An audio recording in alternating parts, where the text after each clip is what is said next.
지존무상하며 영원히 거하며 거룩하다 이름하는 자가 이같이 말씀하시되 내가 높고 거룩한 곳에 거하며 또한 통회하고 마음이 겸손한 자와 함께 거하나니 이는 겸손한 자의 영을 소성케 하며 통회하는 자의 마음을 소성케 하려 함이라.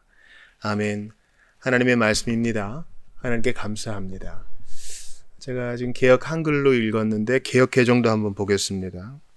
내가 높고 거룩한 곳에 있으며 또한 통회하고 마음이 겸손한 자와 함께 있나니 이는 겸손한 자의 영을 소생시키며 통회하는 자의 마음을 소생시키려 함이라.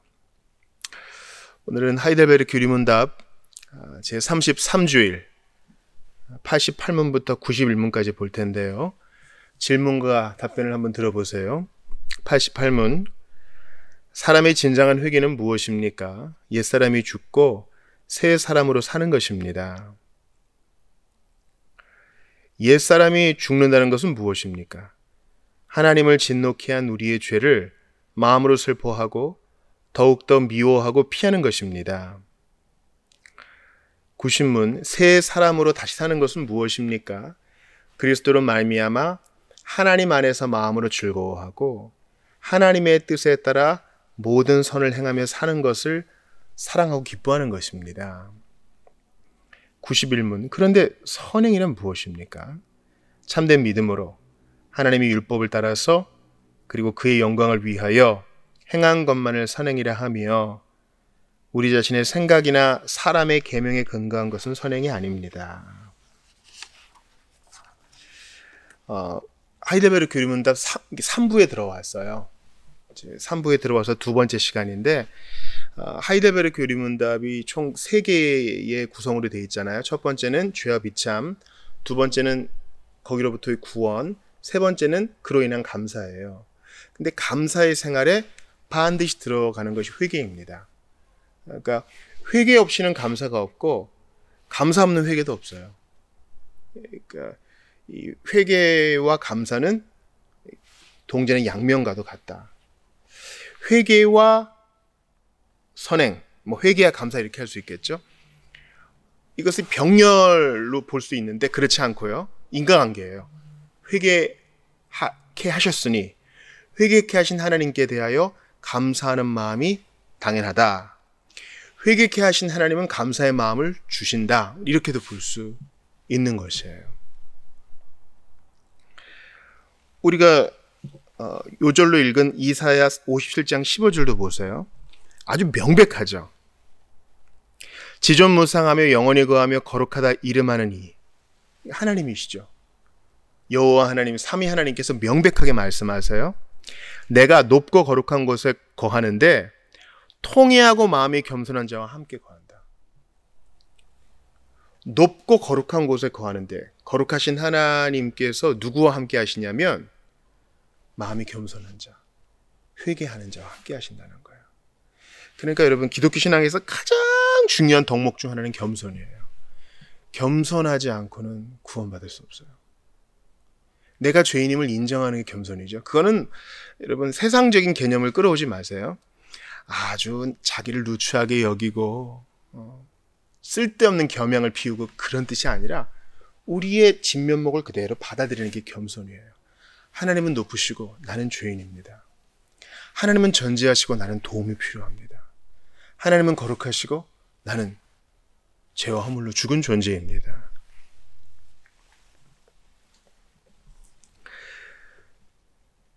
그분이 통회하고 마음이 겸손한 자와 함께 거하시고 왜냐하면 겸손한 자의 영을 소생케 하여 통회하는 자의 마음을 소성케 하려 하시기 때문입니다. 이게 주님의 즐거움이에요. 겸손하고 죄로 인해 통회하는 자의 마음을 소성케 해서 회복시켜서 당신의 일을 이루고 당신을 찬양케 하는 게 우리 주님이 하시는 일이에요.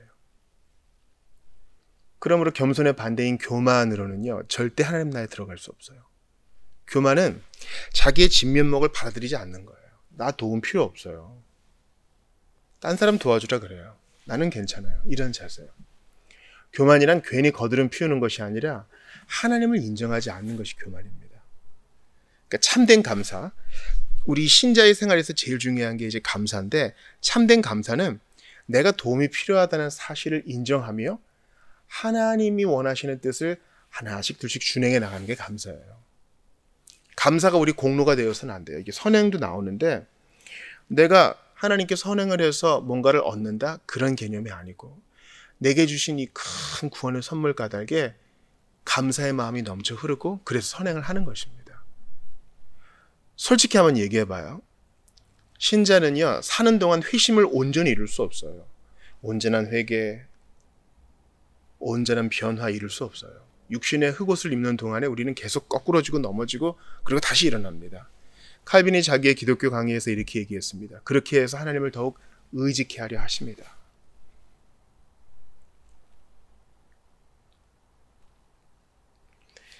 우리의 감사의 생활은 다른 것이 아닙니다.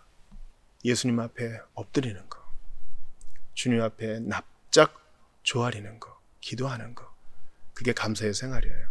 뭐 대단한 기부를 한다거나 신문 기사에 날 법한 몸을 사르는 헌신을 한다거나, 그것만이 감사가 아니에요. 지난 문답에서는 회개하지 않는 사람, 감사하지 않는 사람은 하나님 나라 들어갈 수 없다 그랬죠. 그럼 이제 자연스러운 질문이 나오죠. 그렇다면 진정한 회개란 무엇입니까? 옛사람이 죽고 새 사람으로 사는 것이다. 여러분, 우리는요, 진정한 회개, 옛사람이 죽고 새 사람으로 사는 것이라 그럴 때 옛사람의 본성은 아직까지 구원받은 자 안에 남아있어요. 그러니까 로마서 7장도 있는 거예요. 그래서 매일매일 옛사람의 본성을 억누르고, 그리스도께서 나를 하나님 자녀 삼아 주셨고 성령을 부어 주셨으니 그 본성을 따라 사는 것이 진정한 회개입니다. 옛사람이 죽는다는 것은 무엇입니까? 이제 88문을 설명하는 것이죠. 하나님을 진노케 한 우리의 죄를 마음으로 슬퍼하고 더욱더 미워하고 피하는 것입니다. 자, 옛사람이 죽는다는 것은요, 감정적으로만 받아들일 게 아니에요. 먼저 슬퍼하는 게 있죠. 그 이전에 나의 죄가 하나님을 진노케 했다는 사실을 인지하는 게 있어요. 인지하고 슬퍼하고 그 다음에 더욱더 미워하며 피하는 것이 옛사람이 죽는다는 것의 의미입니다. 그런데 이제 여기서 우리가 주의해야 될 것이 있어요. 옛사람이 죽는 것에 있어서 그냥 슬퍼하기만 하는 사람이 있다고요. 예를 들어 가인 같은 사람이 있죠. 사울은 어때요? 이스라엘의 첫 번째 왕 사울. 또 가룟 유다는 어때요? 아합은 또 어때요? 공의 특징이 있어요. 슬퍼해요. 슬퍼한다고. 그러나 하나님 앞에서 슬퍼하지 않아요. 당장 이 끔찍한 일, 그리고 내가 받게 될 죄가, 형벌이 싫은 거예요. 그러니까 여러분, 찬송의 가사가 진짜 진실해요. 울어도 못하네, 눈물 많이 흘려도. 그게 우리를 구원하지 못해요. 이거 회오라 그러는데요. 통곡을 하고 눈물을 많이 흘리면 우리가 회개했다고 생각하는데 아니에요. 반드시 짝을 이루어야 돼요. 그것이 하나님을 진노케 했다는 사실을 인지하고 그것을 슬퍼할 뿐만 아니라 더욱더 미워하고 매일매일 피하는 것입니다. 그냥 나는 울었으니 됐다, 슬퍼했으니 됐다, 가슴 치며 절망했으니 됐다, 그러고 나서 이 일 해결되면 또 같은 일을 반복하는 것은 진정한 회개가 아닌 것입니다. 또 구신문도 있죠. 새 사람으로 사는 것은 무엇입니까? 그리스도로 말미암아 하나님 안에서 마음으로 즐거워하고 하나님의 뜻에 따라 모든 선을 행하며 사는 것을 사랑하고 기뻐하는 것입니다. 시편 51편에서 시편 기자가 말하잖아요. 하나님 앞에서 내가 범죄했다. 그리고 주께서 나를 사해 주시면 나를 구원하신 주님을 만백성 앞에서 증거하겠다 그러잖아요. 아까 말씀드린 가인과 사울과 아합과 가룟 유다는 이런 게 없었어요. 하나님 앞에서 회개하지 않은 거예요. 그냥 내가 지금 한 이 일들, 내가 지금 형벌로 받고 있는 이 상황들이 그냥 슬픈 거예요. 하나님 앞에서 구원의 즐거움을 회복시켜 달라는 다윗과 같은 기도가 없어요. 그러니까 세상 사람들은 어떤 윤리적으로 큰 죄를 범하면 그 나쁘다 그러죠. 그러나 진짜 범죄는 하나님 앞에서 그분을 진노케 했다는 사실을 인지하는 데 있습니다. 시편 51편 3, 4절과 17절을 들어보세요. 대전하는 내 죄가를 아오니 내 죄가 항상 내 앞에 있나이다. 내가 주께만 범죄하여. 이거 갖고 화낼 거 아니에요. 우리와 밧세바에게 사과해야 될 거 아닙니까? 맞아요. 그런데 근본적으로 이 모든 죄는 하나님 앞에서 그분을 진노케 한 사실이라는 것을 인지하는 게 회개의 첫 단추예요. 왜냐하면 이 법을 만드신 분이 하나님이시니까. 주의 목전에 악을 행하였사오니 주님이 다 보셨고 이 죄 때문에 내가 그냥 쪽팔리고 숨고 싶습니다. 이게 아니라 하나님이 이미 다 알고 계시기 때문에 주님 앞에서 해결을 봐야 되는 겁니다. 가인과 아합과 가룟 유다와 사울이 이런 태도를 가졌다면 전혀 다른 결말을 이루었겠죠. 주께서 말씀하실 때에 의로우시다 하고 판단하실 때에 순전하시다 하리이다. 하나님의 구하시는 제사는 상한 심령이라 하나님이여 상하고 통회하는 마음을 주께서 멸시치 아니하시리이다. 계속 하나님 앞에서 이 통회하는 마음을 토해요. 그러니까 옛사람이 죽고 새 사람으로 다시 사는 것은요, 하나님 앞에서 그리스도의 이름으로 말미암아 믿음으로 하는 것이에요. 기억하세요. 어떤 사람은 상당히 정서적이어서 89문에 옛사람이 죽는다, 마음으로 슬퍼하는 것에 방점을 찍는 경우가 있어요. 우리가 보통 주님 앞에 회개하자 그러면 강대상에서 여러분 회개하십시오 그러면 또 그 소리구나 싫어하거나 아니면 같이 통성기도할 때 뜨겁게 기도해가지고 뭔가 노래방에서 내 감정을 해소하는 것처럼 했다 이렇게 후련함을 느낄 수가 있어요. 그럼 뭐예요? 진정한 돌이킴이 없고 새 삶으로 사는 것이 없기 때문에 이것을 생활과 밀접하게 연관시키지 않으면 그냥 그래 버리고 마는 거예요. 진정한 회개가 아니죠. 로마 가톨릭의 회개는 뭡니까? 고해성사잖아요. 참 신기해요. 이게 자연인의 이 심성과 딱 맞아요. 뭔가 하면 내가 했다고 여겨지면 마음이 시원한 거야. 진정한 회개 그게 아니거든요. 고해신부 앞에서 나의 죄를 아뢰요. 그러면 이제 보석의 행위들에 대해서 몇 가지 알려주죠. 뭐 사도신경을 10번 외운다거나 뭘 한다거나 그걸 하면은 됐다고 생각해요. 하나님 앞에서 옛사람이 죽고 새사람이 사는 것은 이런 게 아닙니다. 매일 매순간 하나님 앞에서 나의 죄를 고하고 하나님 말씀 따라 살아가면서 결심을 새롭게 다지는 거. 그게 진정한 회개의 생활입니다. 그러니까 우리가 회개한다 그럴 때 구글 이미지를 이렇게 갖고 와서 엎드려서 기도하는 것만 생각할 거 아니에요. 물론 기도가 분명히 포함되죠. 회개의 기도는 하나님이 받으시는 겁니다. 다윗도 시편 51편을 기도의 맥락으로 했잖아요. 기도는 중요해요. 그러나 회개란 것은 단지 하나님 앞에서 기도하는 신용만 하며 슬퍼하는 것뿐만 아니라 일상생활에서 돌이키는 거, 새 사람으로 살아가는 거, 매일 하나님 안에서 주님의 계명을 마음으로 즐거워하고 주님 뜻에 따라 모든 선을 행하며 사는 것을 사랑하고 기뻐하는 게 새 사람으로 사는 거, 회개의 긍정적 측면이라는 거예요. 그 회개를 넓게 볼 필요가 있어요. 여러분 1500년대에 루터의 종교개혁으로 이제 개신교의 시작이 이루어졌다고도 볼 수 있죠.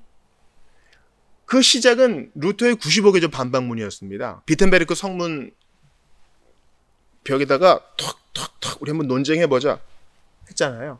그 95개조 반박문의 첫 번째가 뭐냐면은 하나님께서 우리 신자에게 요구하시는 것은 평생에 걸친 회개다. 주께서 회개하라고 말씀하실 때는 신자의 평생의 삶이 회개의 삶이라는 것을 말씀하시는 것이지, 숨은 뜻은 뭡니까? 면벌부, 면죄부를 사가지고 돈으로 한 번에 해결하는 뜻이 아니다. 당시에 그런 교황청의 면죄부 판매를 비판하는 데서부터 시작된 거예요. 그러니까 종교개혁은, 개신교 종교개혁은 회개에 대한 바른 이해부터 시작된 것입니다. 신자의 평생의 삶이 회개의 삶이에요. 어떤 구원파적 믿음을 가진 분들은 여기에 대해 반발하겠죠. 우리 목사님이 회개는 한 번이라 그러셨고 계속 자백이라 그러셨어요. 용어는 어떻게 될지 몰라도 하나님 앞에서 아직까지 남아있는 옛본성의 죄로 인해 슬퍼하고 그것을 돌이키려고 애쓰며 일평생 하나님 앞에서 주의 계명을 즐거워하며 하나님의 뜻을 행하며 살아가는 것이 회개의 과정임을 가르치는 게 없다면 여러분 잘못 배우신 거예요.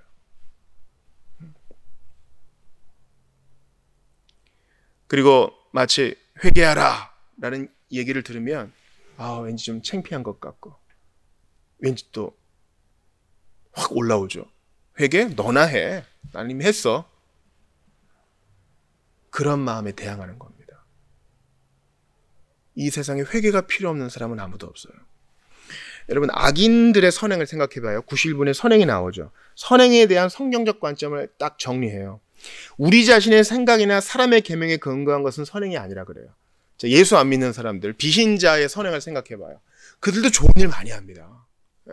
재산의 전부를 기부한다거나 자기 몸을 기꺼이 의학용으로 바친다거나 또 자기가 가지고 있는 은사를 가지고 좋은 글을 쓴다거나 좋은 작품을 만들어낸다거나 좋은 건물을 세운다거나 선행의 종류는 무궁무진하죠. 그러나 그것 자체로는 좋은 거예요. 그러나 믿음으로 한 거 아니죠. 그리스도를 믿음으로 한 거 아니라고요.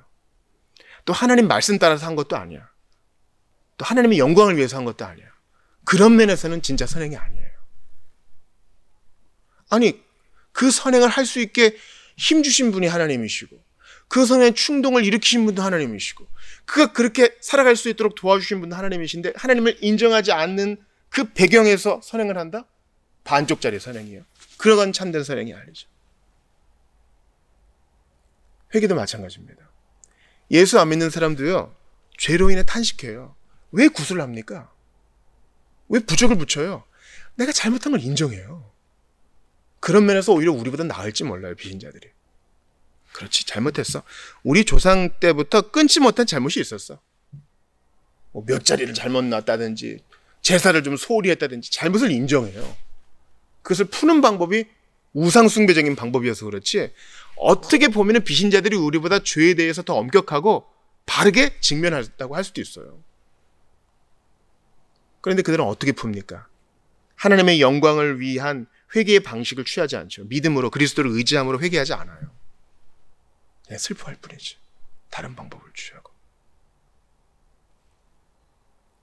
참된 선행은 참된 믿음으로 하나님 말씀 따라서 주님의 영광을 위해서 행한 것만을 선행이라 합니다. 그래서 이제 앞으로 십계명을 배워요. 십계명은 감사의 생활, 주기도는 감사의 생활을 위한 주님의 가르침입니다. 다시 한번 오늘 요절을 볼까요? 이사야 57장 15절이에요. 내가 높고 거룩한 곳에 있으며 또한 통회하고 마음이 겸손한 자와 함께 있나니 이는 겸손한 자의 영을 소생시키며 통회하는 자의 마음을 소생시키려 함이라. 기가 막힌 말씀이죠. 높고 높은 하늘 보좌에 계신 주님이 거기 계셔요. 그런데 이 땅에도 계시는데 어디 계시느냐? 통회하고 마음이 겸손한 자, 진정으로 회개한 자와 함께 계셔요. 하늘에도 계시고 땅에도 계셔요. 우리 만유 재신론자, 그런 범신론자들은 어디에나 하나님이 있다 그러죠. 맞는 말인데 주님은 어디에 계시냐면 이사야 말씀에 근거하면 진정으로 회개하는 자. 다윗처럼 내가 하나님 앞에 범죄했습니다. 인정하고 내가 주님 뜻대로 살기 원합니다. 소원을 아뢰는 자와 함께 하셔요.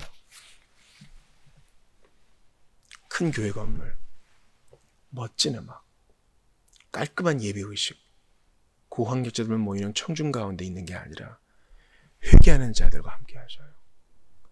우리 교회와 모임을 돌아봅시다. 진정으로 죄로 인한 슬픔이 있을 때까지 우리는 하나님의 임재를 충분히 못 누린다고도 할 수 있어요. 높고 거룩한 곳에 계신 주님이 통회하는 자, 마음이 겸손한 자와 함께 하신다 그랬는데 진정 예수 그리스도가 보내신 성령을 받은 자는 회개해요. 회개하고 싶어해요. 하나님 뜻대로 살고 싶어해요. 그 소원과 갈망이 있어요. 작은 죄도 불편해해요. 이걸 하나님 앞에 토설하고 싶어해요. 일상생활을 살면서도 마음으로 계속 신음하며 기도해요. 여러분, 세상 가운데 살아가는 것 자체가 우리가 회개의 삶 아니에요? 왜냐하면 우리가 죄악된 세상 속에 살면서 직간접적으로 영향을 받고 있잖아요. 주님, 이 구조의 악함을 아십니다. 이 조직의 악함을 아십니다.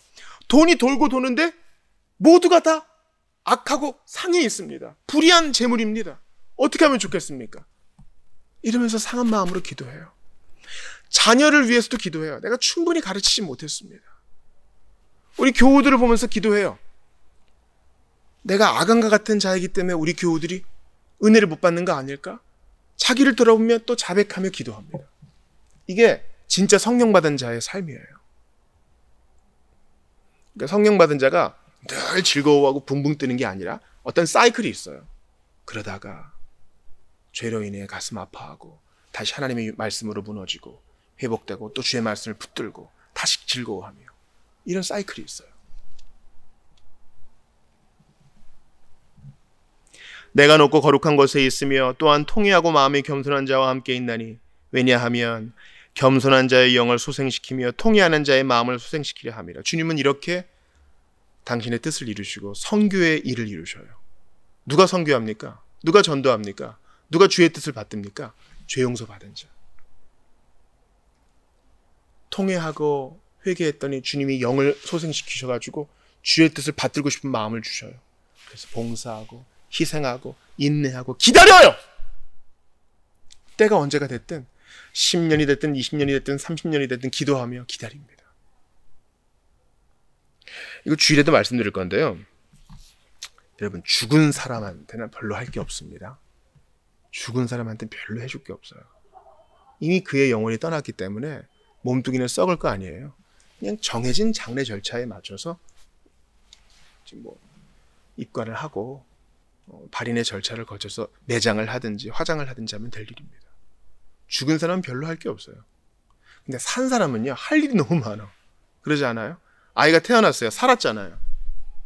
그럼 어떻게 됩니까? 먹이고, 재우고, 돌보고, 가르치고, 교훈하고. 동물들은 나오자마자 뛰어다니고 이렇게 할 수 있는데 사람은 20년은 배워야 되잖아요. 산 사람한테는 손이 많이 가요. 우리가 진짜 회개해야 될 일은 우리가 살았기 때문이에요. 죄와 허물로 죽은 자들은 회개에 대해서도 모르고 할 일도 없어요. 그들은 그저 심판을 기다릴 뿐이죠. 그러나 주께서 우리를 살리셨기 때문에 우리는 할 일이 많아요. 주의 말씀을 배워야 되고 또 자백하며 돌이켜야 되고 주님 뜻을 받들어야 되고 그래도 넘어지면 다시 또 은혜를 붙들어야 되고 우리 할 일이 많아요. 왜냐하면 살았기 때문에 주께서 살리셨기 때문에. 그러므로 내가 상하고 통회한다는 것은 살았다는 증거요! 주께서 우리를 살리셨다는 증거라고 받아들이시면서 믿음으로 나아가신 여러분 되시기 바랍니다. 이제 한번 질문을 바꿔볼게요. 상하고 통회하는 마음이 없다? 내가 돌이킬 필요를 깨닫지 못한다? 영적 적신호가 들어온 거예요. 주여, 내가 회개합니다. 내가 필요한 만큼 기도하지 못하고 내가 해야 할 만큼 입술을 단속하지 못하고 내가 마땅히 주께서 기대하시는 만큼 장성한 분량에 이르지 못한 거 모두 자백합니다. 다윗처럼 하나님 앞에서 우리의 마음을 토하고 주의 뜻을 행하기 원합니다. 이러한 갈망 주소서 간구하는 여러분 되시기를 주의 이름으로 축원합니다. 이 시간 같이 기도합시다. 주여, 높고 거룩한 곳에 계신 주님이 통회하고 마음이 겸손한 자와 함께 하신다니 나도 그러한 마음으로 주님께 나아갈 수 있도록 도와달라고, 주님께서 이런 자들과 함께 하시니 나도 그러한 자 중에 거할 수 있게 해달라고, 통회하고 겸손한 마음, 회개의 마음, 자백의 마음, 회심의 마음 달라고 주신 말씀 붙들고 한번 같이 기도하겠습니다. 같이 기도합니다. 하나님께 감사합니다. 우리에게 귀한 말씀을 허락해 주신 것 감사합니다. 아버지 하나님, 은혜를 더하여 주시고 주님께 더욱 매달려 엎드러질 수 있도록 도와주시옵소서.